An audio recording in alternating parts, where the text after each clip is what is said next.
What do you do when the discouraging and demoralizing accusation of the enemy comes against you? Get your coffee.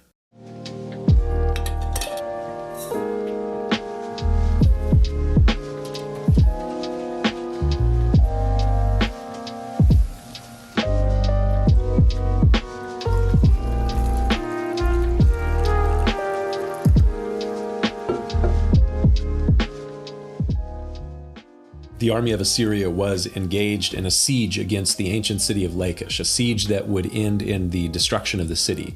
And while Assyria was engaged in that siege against Lachish, the king of Assyria, his name was Sennacherib, he sent one of his commanders with a contingent of the army of Assyria to Jerusalem with conditions of surrender, conditions of peace, I guess you could say, for Judah's king Hezekiah. The situation that Hezekiah and Judah were facing was incredibly bleak.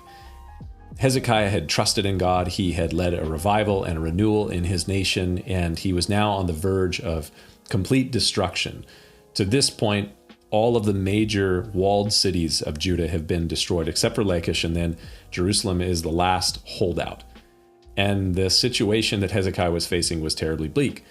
And the message of the Assyrian commander, the one who goes by the title of the Rabshakeh in this passage, the message that he brings is not going to make it any less bleak. And so Hezekiah sends his princes, some of his ambassadors, out to meet with the commander of the Assyrian army, the Rabshakeh, outside the city walls of Jerusalem, as many of the fighting force, the men of Judah, are sitting on the walls of Jerusalem watching this whole thing take place. And Assyria's commander, he speaks to them. He speaks to them in Hebrew with a very loud voice. And his message basically was, you have no strength. You have no strategy. You have no one who is going to save you. There's no ally that will defend or deliver you. And he says, even your God is against you and with me.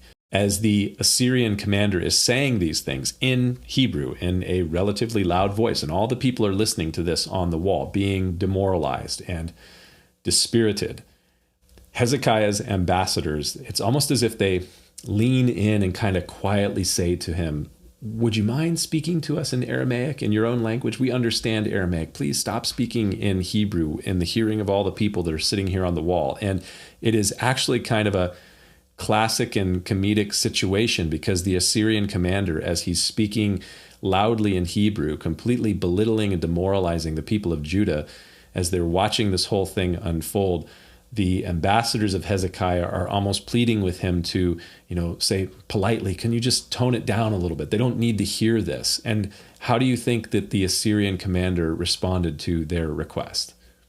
His response is kind of interesting. You can read it in Isaiah 36, beginning in verse 12. In fact, I'll read the whole thing because I think it's worth reading. But the Rabshakeh said, has my master sent me to your master and to you to speak these words, and not to the men who sit on the wall, who will eat and drink their own waste with you? Then the Rabshakeh stood, and he called out with a loud voice in Hebrew and said, hear the words of the great king, the king of Assyria. Thus says the king, do not let Hezekiah deceive you, for he will not be able to deliver you, nor let Hezekiah make you trust in the Lord, saying, the Lord will surely deliver us. This city will not be given into the hand of the king of Assyria.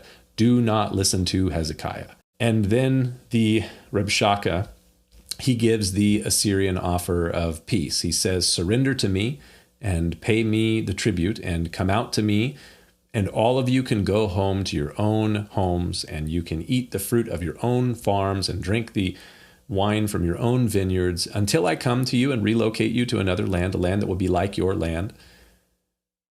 Judah and Hezekiah had little, if any, hope. They were all but destroyed, and the enemy is now belittling and demoralizing them. And the interesting thing is that this is exactly how our enemy and our adversary, the devil, how he often deals with us. He belittles and demoralizes. He has a way of saying just the right thing in just the right way to dispirit, dishearten, and discourage us. And then we feel completely hopeless and lost. The Assyrian commander says, beware lest Hezekiah persuade you, saying, the Lord will deliver us. What do you do when the enemy comes in like a flood? Judah actually responded in the right way. They responded in the right way by not responding. Isaiah 36 verse 21 says, but they held their peace and they answered him not a word, for the king's commandment was, do not answer him. How should you respond? How should I respond when the enemy comes in? What should we say? I think the example given to us in little small book, one chapter, the book of Jude, right before the book of Revelation, there is this story that is mentioned there about Michael the archangel and the way that Michael the archangel responded to the devil. Jude writes in verse 9, Jude 1, verse 9, "Yet Michael, the archangel, in contending with the devil when he disputed about the body of Moses, dared not bring against the devil a reviling accusation, but said, 'The Lord rebuke you.'" The people in Judah's day, they answered the enemy not a word. And Michael didn't really bring a reviling accusation against the devil. He just simply said, "The Lord rebuke you." Ultimately, the battle is not yours. It's not mine. The battle belongs to God. And it seems that Hezekiah understood this. He had no hope of victory apart from the Lord, and neither do you or I. Something to think about. We'll see you next time.